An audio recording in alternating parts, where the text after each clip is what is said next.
Hi, welcome back. We're going to go here is all about formal charged. Lone pairs are provided on carbons, but heteroatoms, they're implied. So we'll start with this first one over here. We see that this carbon is attached to two hydrogens and has two bonds to a nitrogen. So it has four bonds and there is no charge. You didn't need to write that there was no charge, so I'm just going to go ahead and erase that, but it is not charged.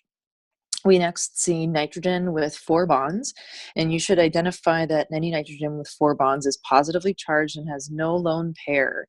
That's an important thing to note. If you're adding your lone pair there, that is going to violate nitrogen's octet. So you can see it already has 8 electrons around it, being the 2, 4, 6, 8 from the bonds. So that's it. That's all it gets. In terms of the formal charge formula, we want to think about how many electrons it has. So we'll call this what we already know is a positively charged nitrogen, but we'll prove it. It starts out with 5 electrons on the periodic table.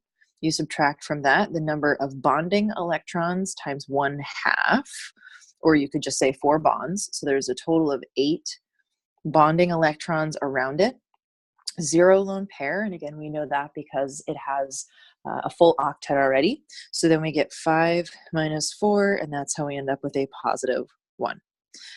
The next one, this nitrogen has 2 lone pair and a negative charge.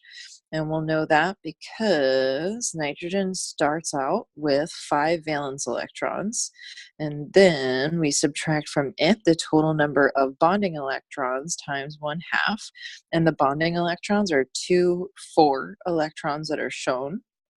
The 2 lone pair, you would have to know are on there because nitrogen, when it has 2 bonds, is going to have 2 lone pair. So we're going to add to that 4 electrons that are non-bonding electrons.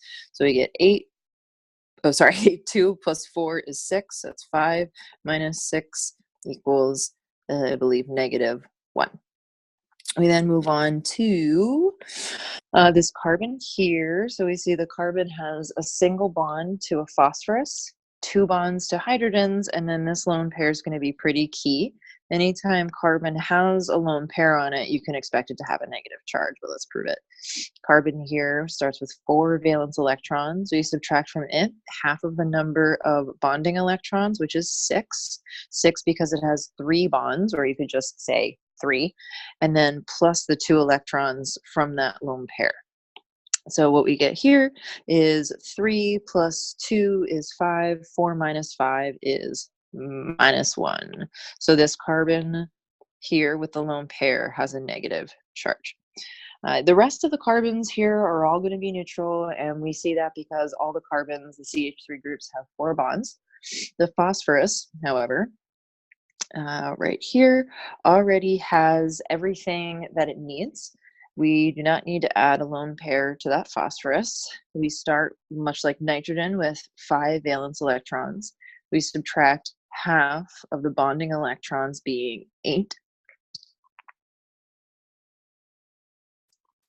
And then we add to that 0 because there's no lone pair. So 5 minus 4 is positive 1, and that's the other charged atom on this compound. Next, we move on to oxygen. This is ozone right here, and ozone has 3 oxygens, one of which is an oxygen with 2 lone pair, and the reference standard I like to think about for that one is water. So anytime oxygen has 2 bonds, it has 2 lone pair and is neutral. So we're going to leave that one alone. The next oxygen here in the middle does have an additional lone pair, so that's how its octet is satisfied. We start with we'll just sort of shade this guy in. This oxygen has 6 valence electrons to start. Subtract from it half of the bonding electrons, and that's 2, 4, 6, plus the 2 non-bonding electrons. So we get half of 6 is 3, plus 2 is 5, and your total formal charge is a positive 1. Finally, our last oxygen here, by the way, that's going to be a reference standard hydronium, or oxygen has a positive charge, a lone pair, and 3 bonds. So let's move on to the bottom oxygen, or rather the rightmost oxygen, 3 lone pair negative charge. Your reference standard for that could be a hydroxide ion that you're probably familiar with. So whenever oxygen has 1 bond, it has 3 lone pair and a negative charge. We can prove that here. It starts with 6 valence electrons. We subtract from that 1/2 of the bonding electrons, which is 2, and we add to that all 6 non-bonding electrons. So this is where we end up with a -1. Last but not least, this right here is N. No, never mind. I was going to say it was N-methyl. Never mind. It's not that.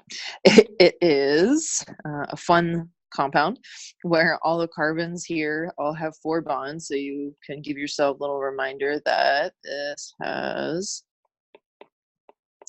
hydrogens on each of those, so all the carbons are neutral. This is another case where nitrogen has 4 bonds, so we should be able to go through and just say that has a positive charge. It has no lone pair because that would violate its octet, and oxygen has all 3 lone pair and a negative charge. So if we were to do this formal charge calculation, it would be the same one we saw there, and if we were to do the nitrogen formal charge calculation, we would see the same thing as we did in that first problem, so I'm not going to go over those. Next, super fun resonance problems. I'm actually going to give a separate video for pyridine itself beyond what I do here, so stay tuned for that. But I'd like to start by just showing one equivalent resonance structure, one common thing students did that is totally fine. You can swap these 2 bonding electrons over, and it has to be bond to bond. In doing so, these 2 swap and these 2 swap. Okay, so this is just repositioning all the double bonds in that pyridine ring. We don't have to continue drawing the hydrogens. We have still a 6-membered ring. The nitrogen is still going to be neutral because it lost and gained electrons. Those 2 pi electrons are now over to the left. These 2 are up here, and then you have 2 to the side. So once again, this is an equivalent resonance structure because you have no charged atoms. You have the same bonding structure in terms of its pi bonding structure. So there's a carbon-nitrogen double bond here and here, the same relative relationship of alternating double single bonds from there. So you could actually rotate one structure to make it look like the other, and this is why they're equivalent. We can choose a lot of different things because we have erase that. A lot of different things to do with this resonance structure because we have 3 double bonds. And so any of those double bonds could be moved to one atom or the other, with the exception of the, right here, the pi bond to nitrogen. So because nitrogen is a more electronegative atom, what we cannot do is that. That's going to take away too many electrons from nitrogen and violate its octet in a different way. So it's not going to have less than the number of electrons than it should. So instead, what we need to do is we're going to move these 2 electrons up to the nitrogen, and that's allowed. You can do this with just 1 arrow. So the result of those arrows are going to be this, once again, 6-membered ring. So we're going to draw all the stuff that hasn't changed, including these 2 double bonds, and then we'll add in the stuff that has changed. We're going to dump more electrons onto nitrogen, so it has a negative charge, and you can see it now has 2 single bonds. If you want to add the lone pair, you're welcome to do that, but it's good to remind yourself that it already had 1 lone pair. Now it has 2, wherever you want to put those.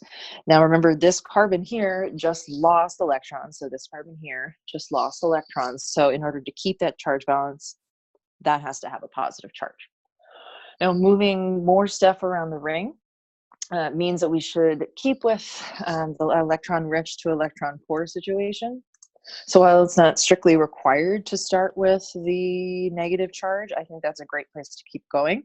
Now, you didn't have to keep going in this particular problem, but I'm just going to show a couple others. Oh, and by the way, this is a non-equivalent resonance structure in simple terms because you actually have atoms with formal charges now.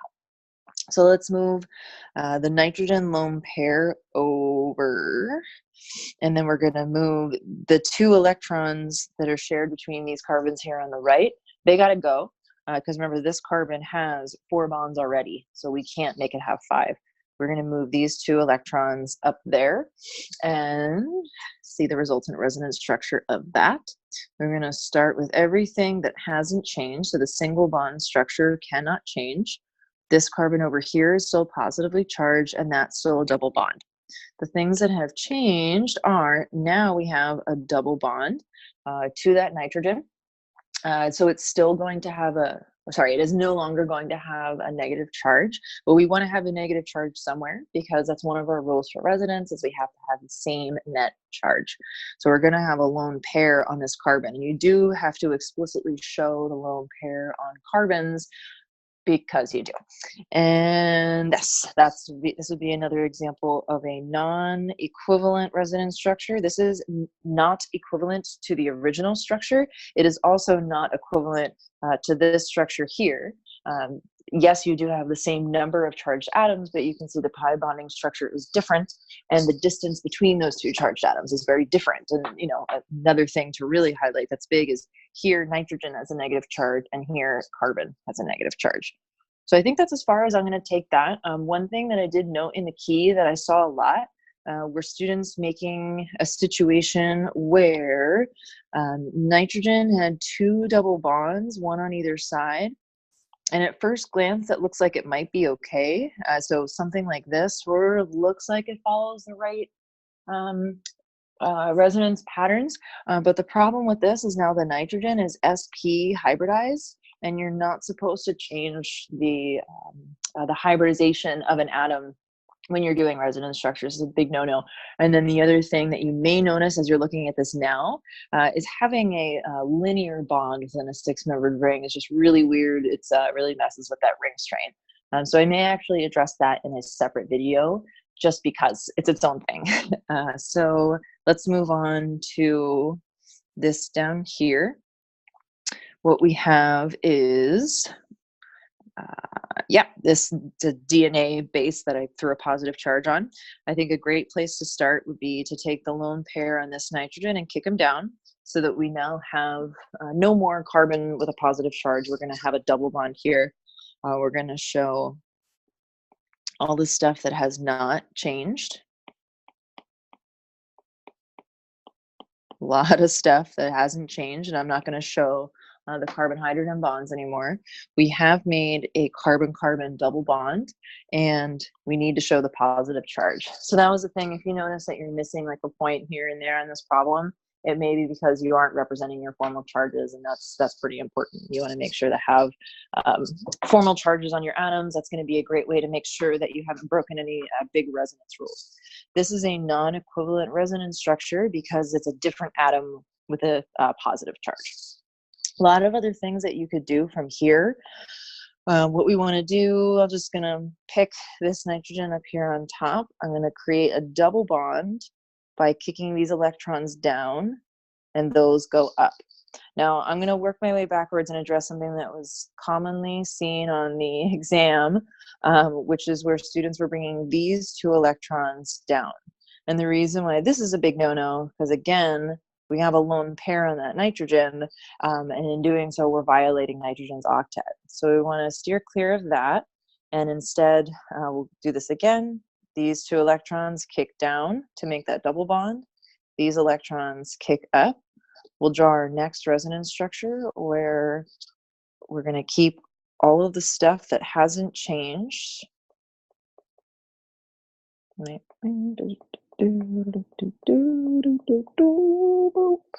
right, so we still have a bond to oxygen, but now it's a single bond. Whenever oxygen has one bond, it has three lone pair, which you're welcome to show. I'm not gonna. And that the oxygen has a negative charge. Keeping track that that nitrogen is now involved in a double bond, and since it has four bonds, it's positively charged. We're going to label this as a non-equivalent resonance structure, and I think that'll about do it. I'll show just one more, just for fun. So let's see, what we could do is get creative here. We could take these two electrons, kick them down, kick these over to make a double bond between the carbon and nitrogen, and then kick these up, creating a third resonance structure. Again, not required, but just to give you guys an idea. Still have that six-membered ring. You could have moved this double bond back, but I didn't. Single at least, right? So your single bond structure can't change. Don't forget about your hydrogens. That's another thing commonly forgotten, and that cute little methyl group there. We're back to having an oxygen-carbon double bond. This is a double bond between carbon and nitrogen, but a different one, different carbon. This is positively charged because you have 4 bonds to nitrogen, and that guy is negatively charged. That is what I have to say about the resonance problem and page 2. I'm going to create the video for this guy completely separately. I want to make the video for the full exam first. So the video on this might come a little bit later. So, I'll let you guys know when that's coming. And all right, thanks for listening.